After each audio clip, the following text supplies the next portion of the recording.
Perfect. So hello everybody. Thank you so much for coming to this presentation. First of all, I would like to thank Enrica and Shakina for inviting me to do this presentation. And I hope you like it and you get to learn a little bit about vocabulary teaching and learning. So I would like to give you some sort of like a background. During these last 5 years, I've been really interested in vocabulary teaching and learning. And I would like to share with you some of the research that I've been doing or conducting during these last years in order to get or that were aimed at getting to know more about vocabulary and in the ways that actually teachers can optimize vocabulary learning in the classroom, especially with Spanish, but this could also be extrapolated to other second languages. So I'm going to give you an outline of how the presentation is going to look like. First, we're going to talk about the importance of vocabulary knowledge in the second language. Then we will talk about the notions of lexical coverage and the importance of the 3,000 most frequent words in a second language.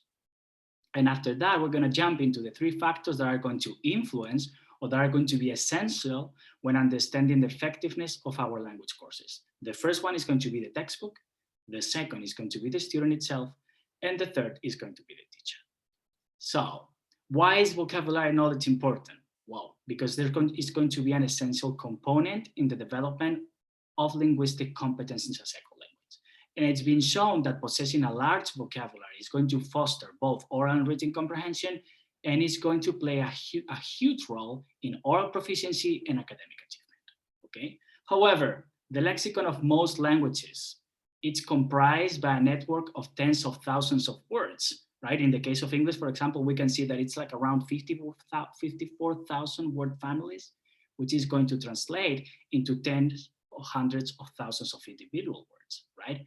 So let's think about the classroom, right? Let's think about our students. Most of the time that they're exposed to the second language is the time that they spend in the classroom, unless they're doing a study abroad or they have like a partner whose first language is the second one and they interact, or unless they're really motivated, okay? But the vast majority, they're going to be exposed to the second language, mainly in the classroom.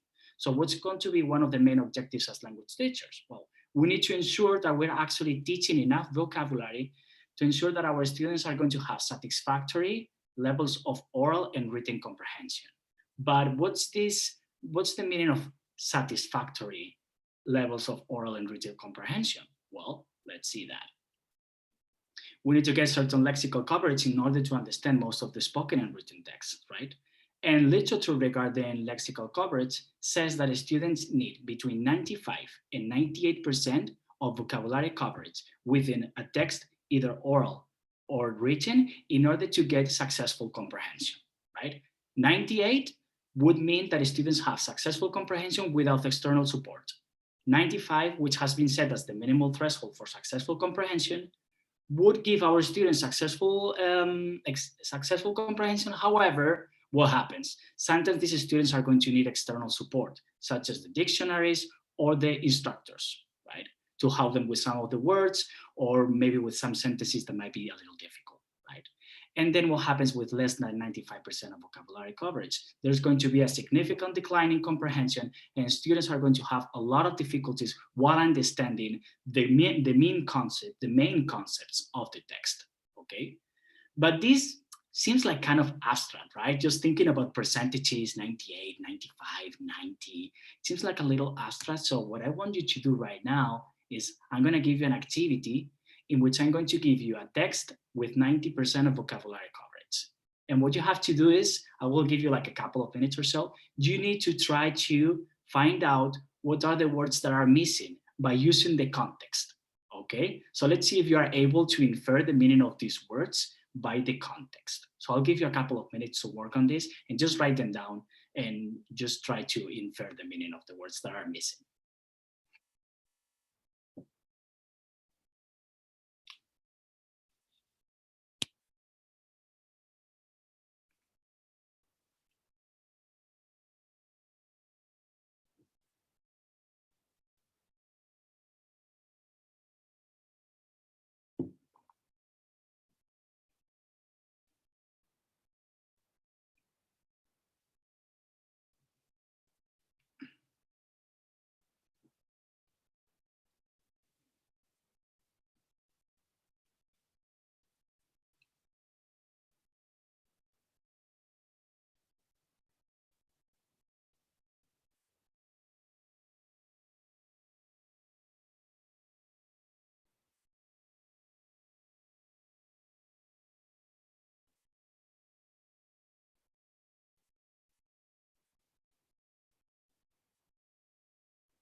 How's it going?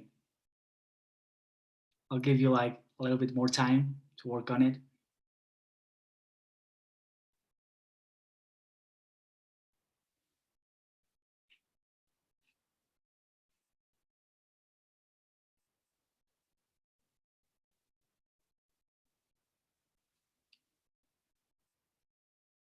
Okay, so how was it?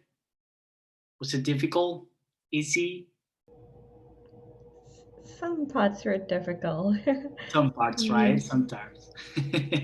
Yeah, so now what I'm going to do is I'm going to give you the words that we would need in order to get to 95% of vocabulary coverage, right? So these are going to be the words that we would need in order to get this coverage. How many of you had 4 of them right? No? 3? 2? Okay, Two, around 2, yes.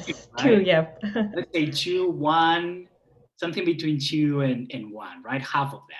So now I'm going to show you the words that we would actually need in order to get to this 98% of vocabulary coverage. That has been said that with this coverage, the students are going to be able to understand the text without any kind of support, okay? So how was it? 4, 3, 2, 1. Okay, well, between 1 and 2, right? Kind of like half, 50%, no? Half, yep. And these are all the words that we would need in order to get 100% of vocabulary coverage. So how was that?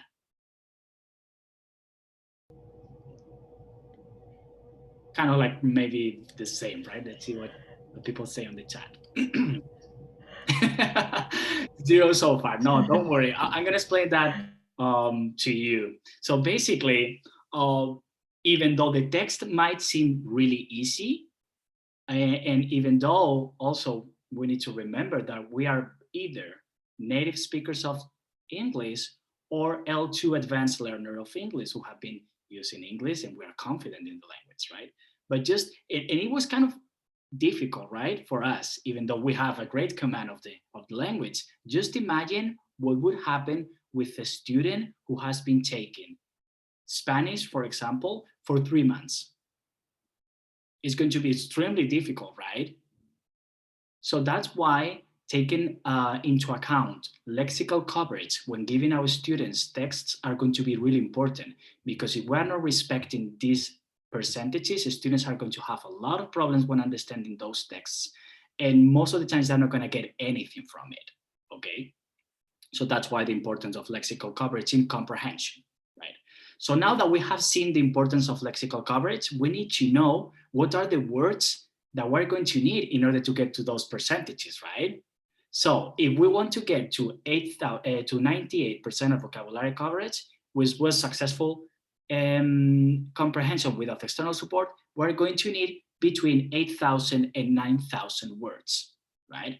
Whereas if we want to get to this 95% of vocabulary coverage, which has been set as the minimum threshold for successful comprehension, students will need between 3,000 and 4,000. So now I'm going to throw a question. Can we teach 9,000 words to our students during classroom time? And just think about learning around 40 words per hour of class. Is that going to be possible? What do you think? It's going to be completely impossible, right? There's like too many words, and how are they going to remember all of them, and so forth and so on. No? So what can we do? We need to find a figure that is going to be feasible in pedagogical terms, and that is going to give us the maximum vocabulary coverage that students need in order to understand most of the spoken and written texts. Okay, so let's talk about how many words our students can learn per day or per class. So there's been several studies related to this, and for example, Gaines and Redman, they say that students can learn between 8 and 12 words per class. Okay. Then there's another study, way more optimistic, that actually says that students could learn up to 15 words per day. So what I did basically is I just put these 3 figures and then I multiplied it by the number of hours that the first 2 years of the Spanish language sequence at the university has, which is around 300 hours, right? So according to these numbers, if students were to get or were to learn 8 words per class, they would get to 2,400 words by the time they finish the first 2 years of the Spanish language sequence, right? With 12 words, it would be like around 3,600. And with 15, we're gonna get to 4,500. But however, let's think that maybe 15 words is going to be too optimistic, because we also need to do other things within the classroom. We need to focus on grammar. We need to focus on pragmatics. We need to focus on culture, right? So we're not gonna have enough time to cover maybe 15 words. And maybe 8, if you think about it throughout the whole class, it might not be sufficient. So why don't we get into the middle between 8 and 12 and think about maybe 10 words? How many words our students could get after 2 years of instruction if they learned an average of 10 words per class? The magic number, right? They will get these 3,000 words, and these 3,000 words are going to be so important for students. Why? Because as we said, it's going to give them 95% of vocabulary coverage, which has been set as the minimum threshold for successful comprehension, and also because it's going to be a feasible number in pedagogical terms. Students, if we create a good class in which vocabulary is taken into account and we're able to space it and recycle it over time, the students could get 10 words per class. And we could achieve this 3,000 figure that is going to be so important for students, okay? So now that we have talked about the importance of the 3,000 most frequent words, what I would like to show you is what are the things that we're going to be exploring in this presentation, the factors that are going to influence the most the effectiveness of our language courses. First is going to be the textbook. The second is going to be the student itself. And the third is going to be the teacher. So let's start with the textbooks, for example, okay? Why are textbooks important? Well, they're going to be of extreme importance because most of the times are used to develop a syllabus, okay? And this syllabus sometimes it's developed by the textbook because we have in the same section, just imagine Spanish 101, we have 8 instructors. So we need to ensure that all the instructors are covering the same material so that students, when they finish that course, they kind of have like the same knowledge of the language, right? So that's why the textbook is going to be really important when creating a section of several instructors and developing a syllabus, okay?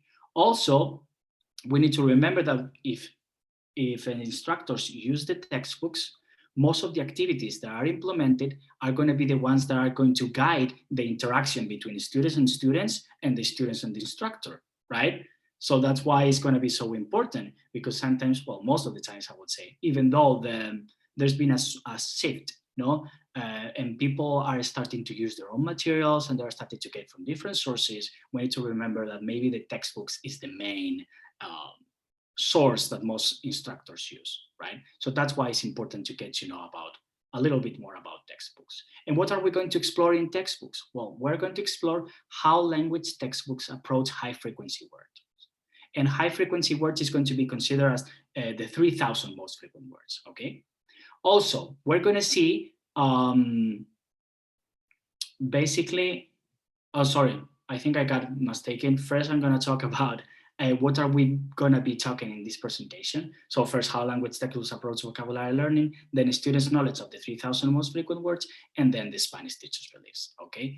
The importance of textbooks, basically what I just said, and what are we going to be analyzing? If they actually focus on the 3,000 most frequent words, also, if they're giving enough repetitions of a word in order to be learned incidentally, let's see how many times do they repeat the words, and let's see if they favor that incidental learning, right? And also we're going to see the different aspects of vocabulary coverage that are going to be covered on the activities that the textbooks propose.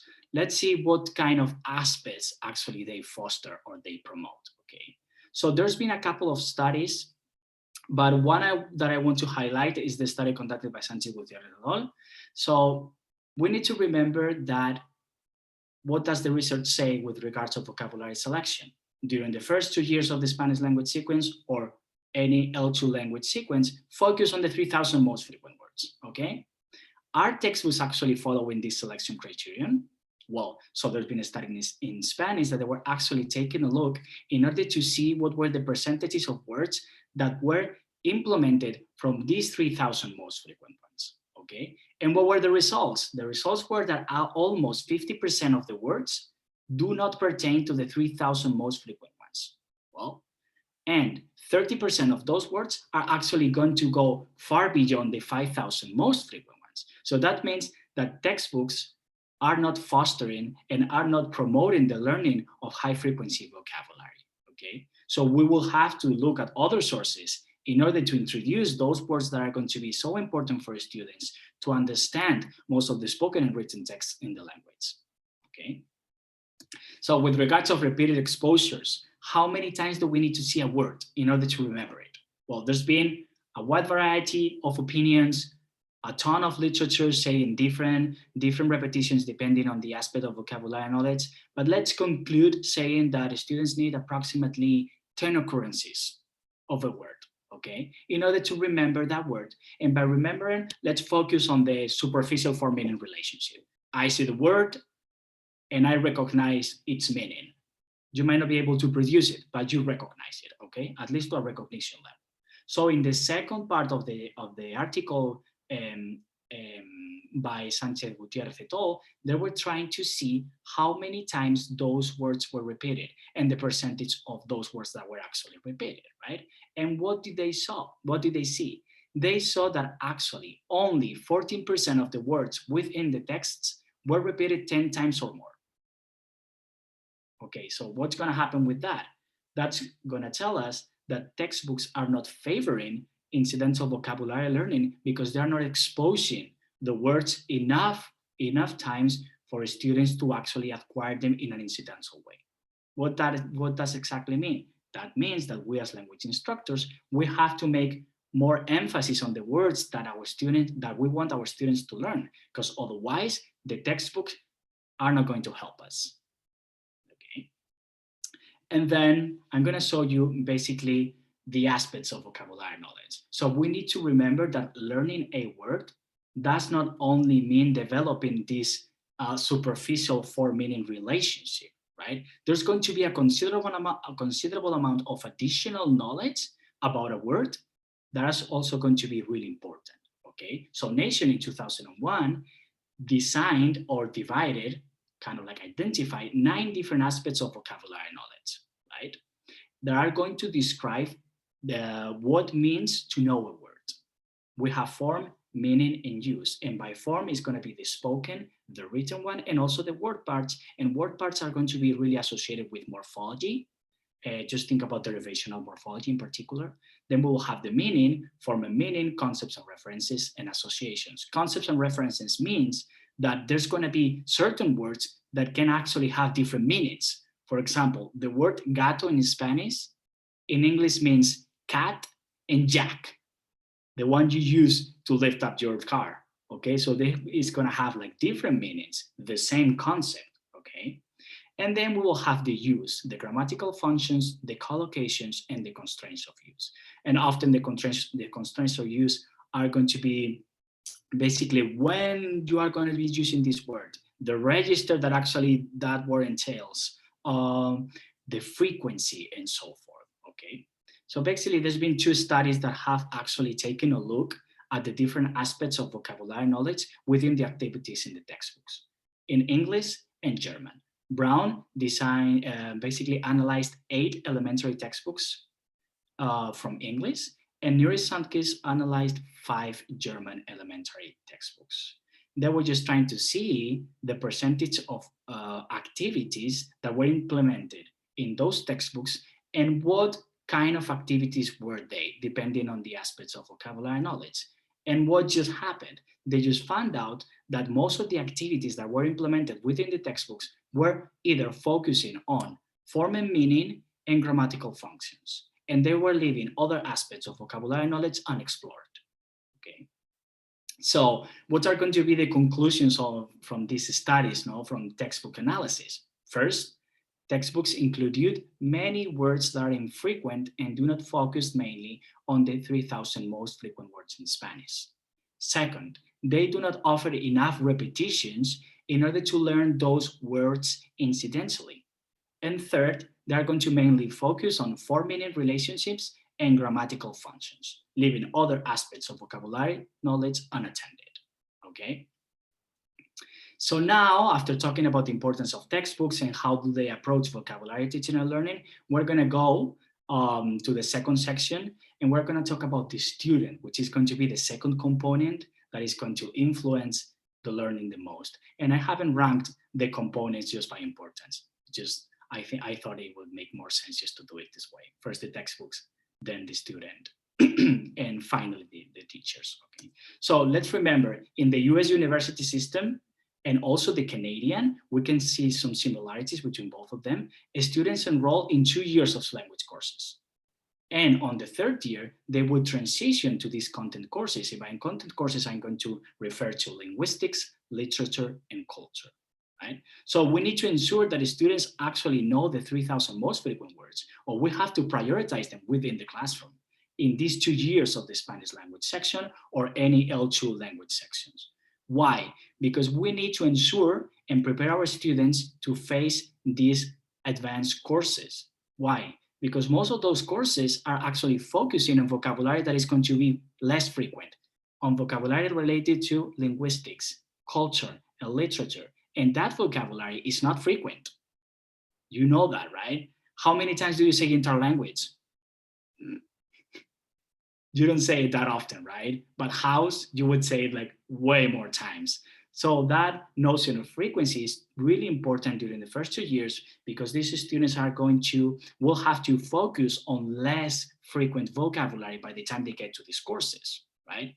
And if they don't get these coverages that we just talked about, they won't be able to succeed in these classes. So in this study, what I want to show you basically the knowledge of our students from the 3,000 most frequent words in Spanish at all proficiency levels, from elementary till the last levels of the advanced courses, people who are taking the major and the minor, okay? So I tested 240 L2 Spanish learners from an American university in the Midwest, and you can see that there were students from all different levels of proficiency. I had elementary courses that were within the first year of the Spanish language sequence. That would be Spanish 103 and Spanish 201. Then I had the intermediate, second year of the Spanish language sequence, 202 and 300. And then the plus 100, plus 300 would be the advanced courses focusing on linguistics, literature, and culture. So when did I administer the test? I administered at the end of the semester because I wanted to see the maximum vocabulary knowledge they were having and they were learning from those specific courses. Right? And what did I give them? I gave them an instrument called 3K-Lex. It's going to be a lexical decision task measuring knowledge of the 3,000 most frequent words. And I would like to show you how this exactly works. It's going to be, as I said, a lexical decision yes-no task in which the students are going to be presented a series of words, and they need to say whether or not they know the meaning of the words by pressing yes or no. So what are they going to have? They're also going to see pseudo words, words that are not real, because you need to remember that we cannot ensure that the students are actually saying, oh, I know this word, and they actually know it. So that's why these pseudo words are introduced in order to penalize the students that are saying yes to words that are not real. And if they go up to 12 words or 10, depending on context, this student is going to be disqualified because their responses are not going to be accurate, okay? I would like to kind of talk to you about the test, and I would like to show you one of the main particularities that it has and something that is going to differentiate it from other tests, and is that each one of the 1,000 frequency bands is going to be divided by 4 quartiles. Each one of those quartiles are going to be representing 250 words from the 1,000 frequency band. So we will have 250 quartiles per 1,000 with a total of 12 quartiles, okay? And we're going to have a representation of 9 words per 250 quartile band. And why did I decide to do it this way? Because I wanted to get a more fine-grained analysis of the vocabulary that our students have from each of those 1,000 frequency bands. And this is also going to be of a pedagogical advantage, because we're going to be able to track how many words our students know and if they're actually failing in one of those quartiles instead of the whole 1000 frequency band. When facing students' vocabulary knowledge, we need to target specifically what are the words that they know and they do not know from those 1000 frequency bands in order to make a pedagogical intervention. Okay. So before showing you the results, I would like to ask you a question. Just think it for 30 seconds. How many words do we think our students need to learn in one semester? And think about a semester having between 13 and 14 weeks, okay? In order to say that the course was successful, just think about a figure. I'll give you 30 seconds and then you can tell me actually what are your thoughts.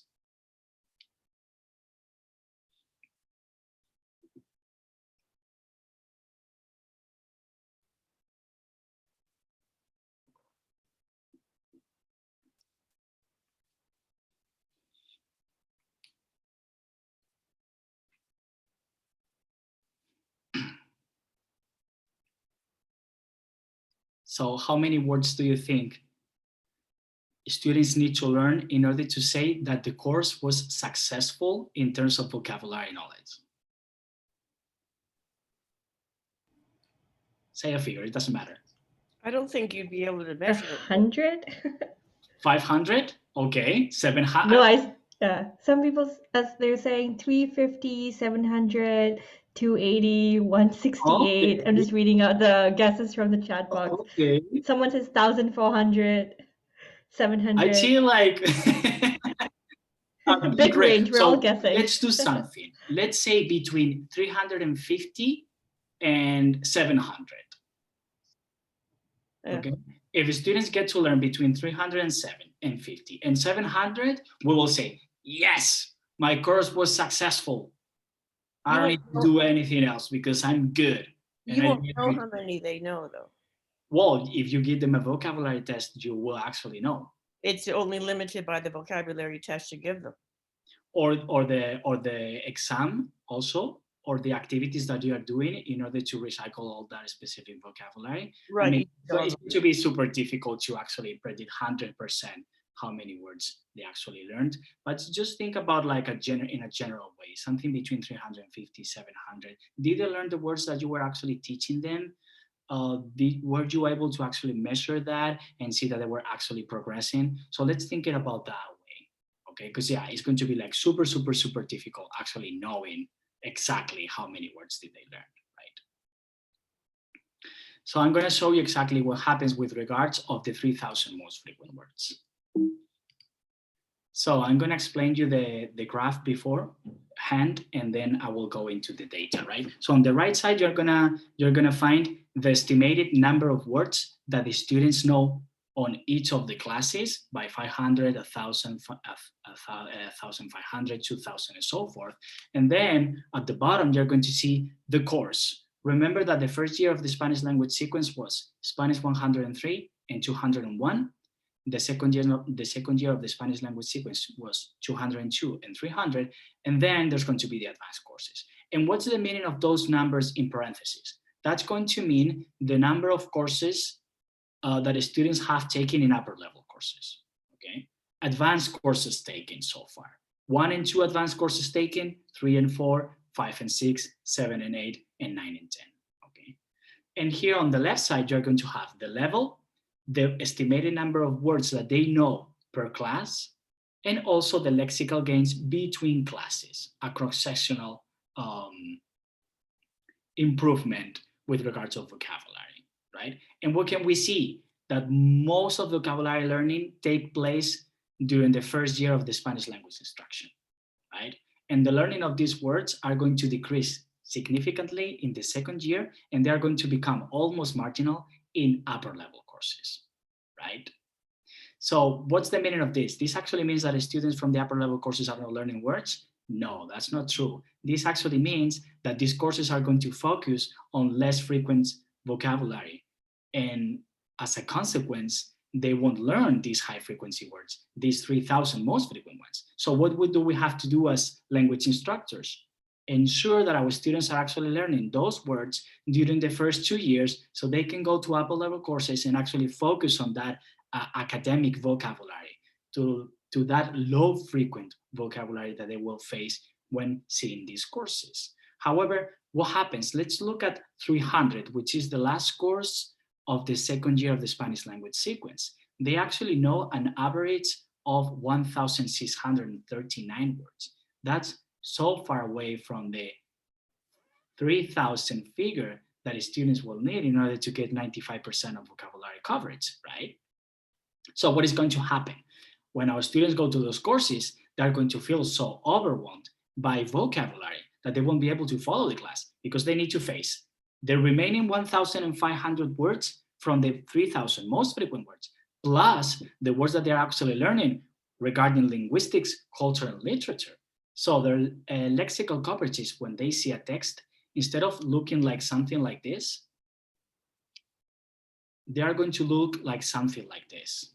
And this is going to be super difficult for the students because they don't have the tools to actually understand this text when so many of those words are not known by them, okay?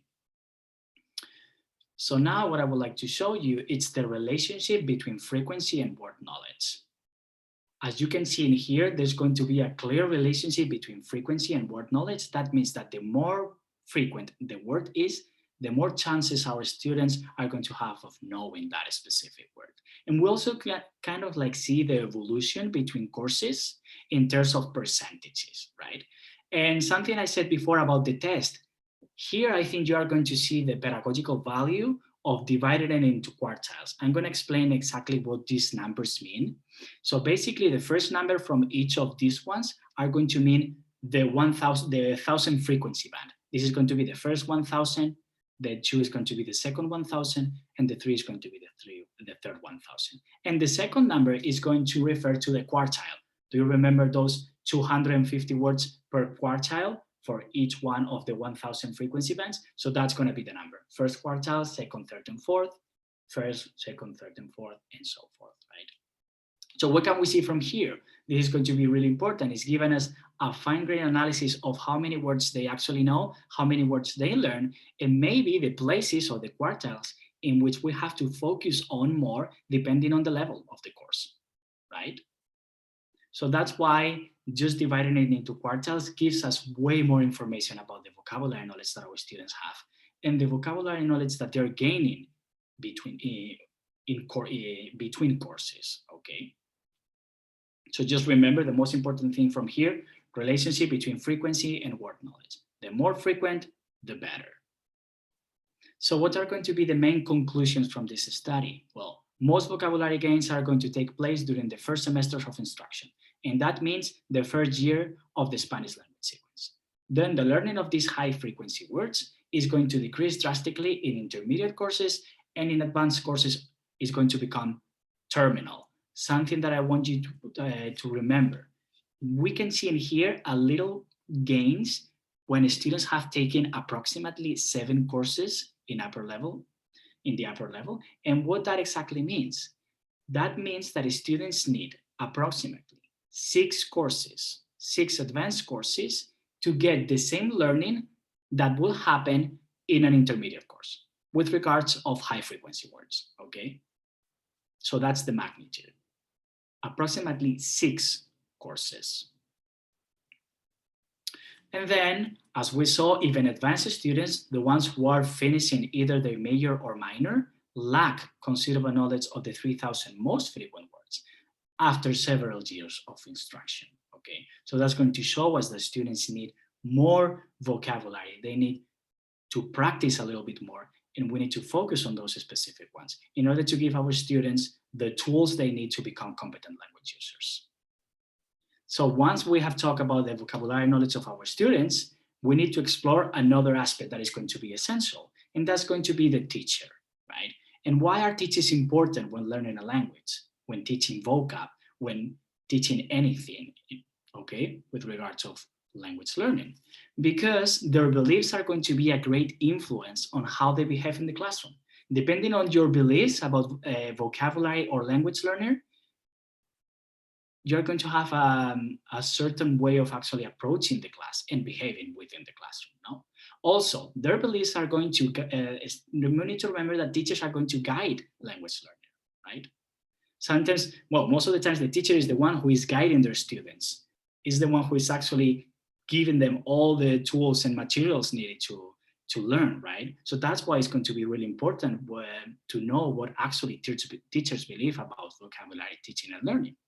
Also because what they believe, or what teachers believe is actually going to condition the learning practices employed in the classroom. If I believe that vocabulary is really important, I'm going to focus on vocabulary a lot. Whereas if I believe that grammar is really important or that culture is really important, I might just focus on those aspects a little bit more, right? And that's going to condition the learning practices. And last but not least, we need to remember that teachers' beliefs are going to influence the selection of activities and texts.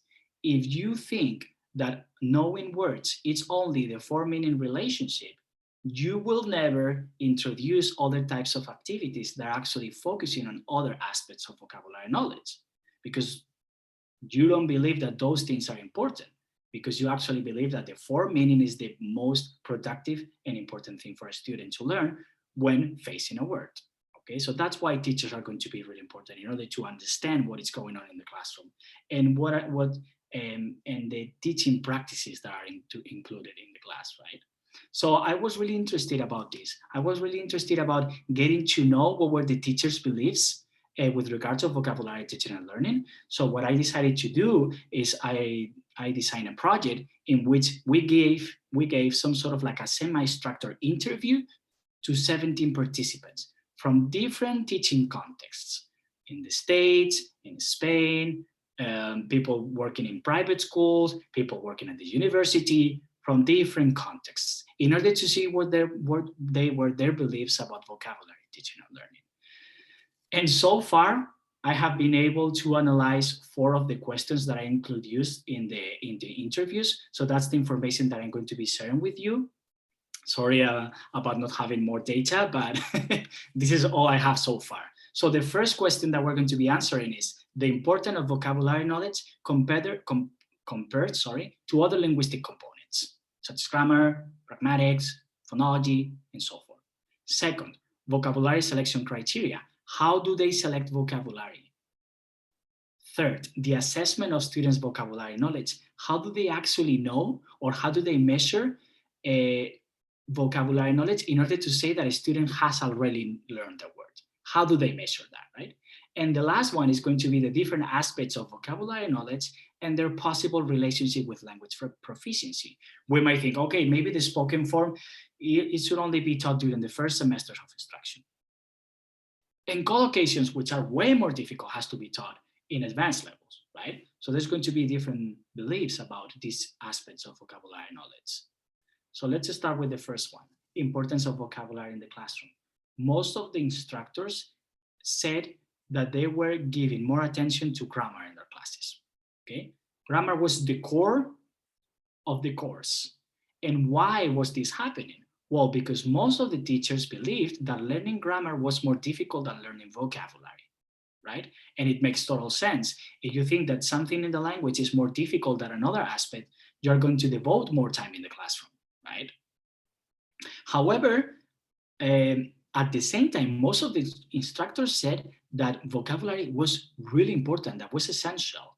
And I would like to read Alinka's quote, but vocabulary is also extremely important because if they don't have words, there is no way they understand me. So they see the importance of vocabulary. They see that it's the only way the students are going to be able to communicate with words. And that's when communication happens, when you have the words and the tools to create communication between two people, right? That's the only way to be understood. So that's why they were saying that vocabulary was important, even though they were thinking that grammar was more difficult and should have more attention in the classroom, okay? So what happens with the vocabulary selection criteria? Well, remember, the main criterion is subjective usefulness, with little attention paid to frequency or other objective measures. And what that exactly means? Well, that means, for example, that Maria was saying, I always use my intuition. So she's basing vocabulary selection criterion on their own intuition. But then she says, but my intuition might be wrong because Spanish is my second language. So you are selecting words based on your intuition. However, you believe that those intuitions might be wrong. So why don't you check those intuitions in order to see if what you're doing and the way you're selecting words, it's right or wrong, right?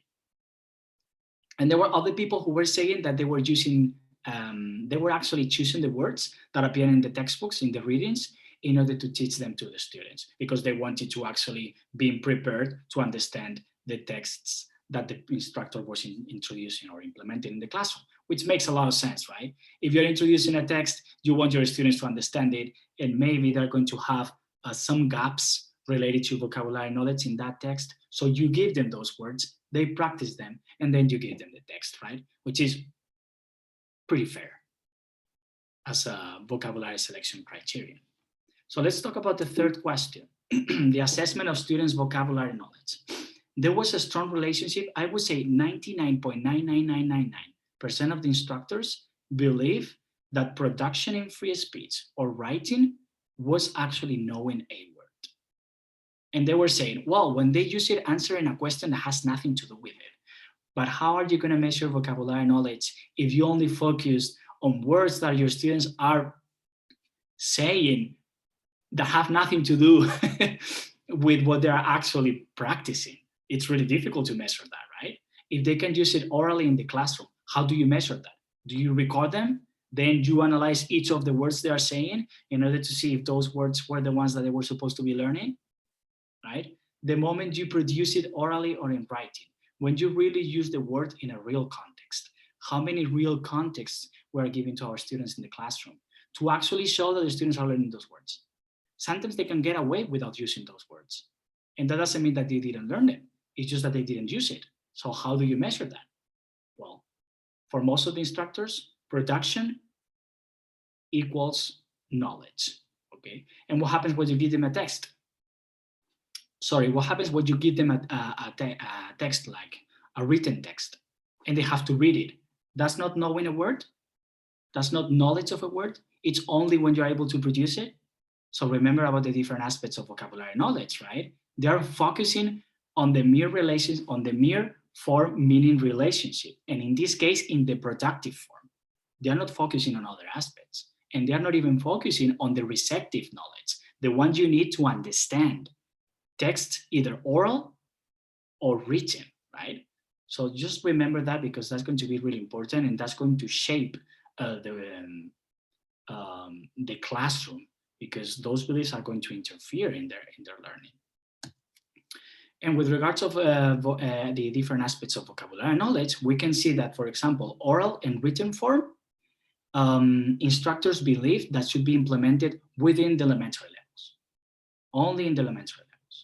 Whereas idiomatic expressions, constraints of use, collocations were associated with advanced levels, because they were thinking that they were way more complex, way more difficult to acquire, right? So that's why they were devoting that specific time to they were devoting advanced courses for these specific different aspects of vocabulary knowledge. And then what happens with form and meaning? This is something interesting. They were saying that form and meaning should be implemented across all levels. And why do you believe this is the trend? Why do you believe they think this way? I think they're emphasizing grammar. There we go. Any more ideas?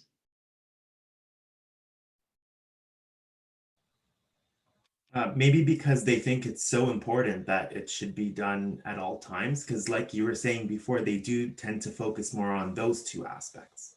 There we go. That's the key, right? That's what I was thinking too. What happens is we look at the textbook. 80% of the words that are 80% of the activities that are introduced are focusing on form-meaning relationship activities. So if all these activities are focusing on form-meaning relationship, that means that has to be important, and that has to be implemented across all levels of proficiency, right? So maybe that's why instructors believe that form and meaning has to be taught across all levels of proficiency, because the textbooks are actually showing them that those are the type of activities that they have to do. And also because it's going to be one of the most rewarding aspects of vocabulary knowledge, being able to understand and translate or know the meaning of that specific word, right? So textbooks and our beliefs and the productivity of the four-meaning relationship mapping, okay? So maybe that's why these teachers believe that it has to be taught across all levels of proficiency. This is only a hypothesis, okay? There might be other other reasons, but that's what I understood from the interview and also from the previous literature in textbook analysis and so forth. So now what I would like to do is I would like to wrap up this kind of like presentation by giving you the most important conclusions for each of the aspects or each of the of the sections that we have talked about in here, right? First, we started with textbooks. What do you need to get from textbooks? First, not enough emphasis on high frequency words. If we want to implement high frequency words, we need to do our homework and we need to bring them to the classroom. Second, not enough repetitions. That means that if you want to repeat words, you will have to do it on your own. You will have to look at strategies to be able to implement repetitions, more repetitions of those specific words that you want to target. And third, predominantly four-meaning relationship activities. If you want to practice morphology, if you want to practice derivation, you have to bring it from the outside. You have to create those activities. Any other aspect of vocabulary knowledge that is not four-meaning relationship activities, you'll have to bring it from the outside, okay?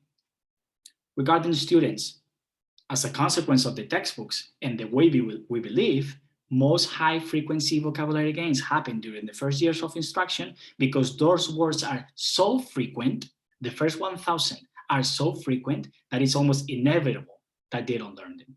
But what happens with the second 1,000 frequency band and the third 1,000 frequency band? They are still considered frequent in terms of like corpus. However, they don't look like frequent.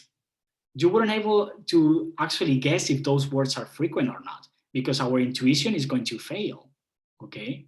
So what happens after we learn those 1,000 words, the learning decreases drastically because we're not exposing our students to less frequent, but still frequent vocabulary knowledge.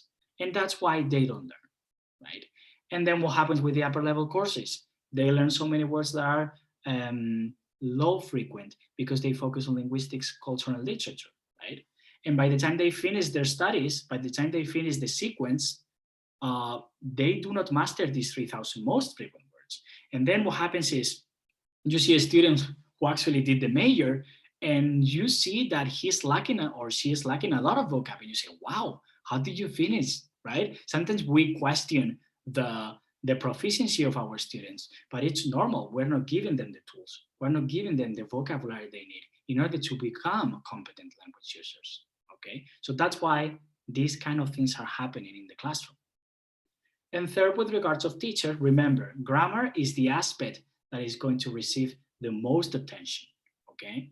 Because they believe that grammar is more difficult to learn and they need to devote more time in the classroom. Second, vocabulary selection criterion is based on their own intuitions. They don't check anything else. Or sometimes the textbook's content. But what happens with the textbook content? They introduce so many words that are not frequent.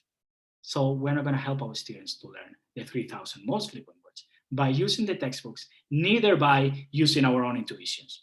Because most of the times our intuitions are wrong. I know it's sad, but that's the way it is. We're not magicians, right? Well, some people are, but not in this specific domain. And then remember, knowledge of a word means production. If you are able to produce the word, if you are able to say it orally or write it, you know the word. Reading a passage and understanding it is not knowing a word, according to instructors, because they only believe that they have attained vocabulary knowledge when they actually are able to produce it in free speech, when they use it answer a question that has nothing to do with it, and so forth, right? But how do we measure this? It's going to be super difficult to measure this. And that's why we don't even know how many words our students know. We don't even know it because we haven't been able to actually test it in an efficient way. Because what we believe is something that is so disconnected from the reality that it's difficult to actually tell, okay, I know my students know this because I've given them a test, I've been doing this and this and this and this, right? So after knowing all this, what I would like to show you before finishing is an ideal sequence for a vocabulary intervention. If I got to design a vocabulary, or let's say a language course, what is the first thing that I would do? Okay, first what I have to do is make a diagnostic of what they actually know, right? How am I going to do this? We need to create a needs analysis, right? And in order to create this needs analysis, we need to identify what the students know and they don't know. And what's a possible way of doing this? Giving them a vocabulary test. This vocabulary test could be done if you want it by yourself, just selecting the words that you want them to know. You create a test with those words and you give it to the students. Let's see how many of those words they actually know, right? After doing this, after actually knowing how many words they actually know and don't know, let's focus on the words that they actually know. Let's target those ones. And we're going to create a vocabulary set to target these specific words. How are we going to do that? First, remember that we have to do it both in receptive and productive ways. Students need to be able to recognize the word and use it, okay? Both aspects are going to be really important when learning a word. Second, we need to recycle previous vocabulary learned because you remember what happens. The textbooks are not going to help you recycle words because they don't implement it enough times. So we need to do it. And how can we do it? So we can use technological applications such as, for example, Cerego or Quizlet or Duolingo and so forth, because they are really good at spacing and rehearsing words that students have already seen in order to practice and recycle those words that maybe we implemented during the first week, but we are in week 12. Are they going to remember them if we don't practice them over time? No way. I guarantee you that, and you actually know it.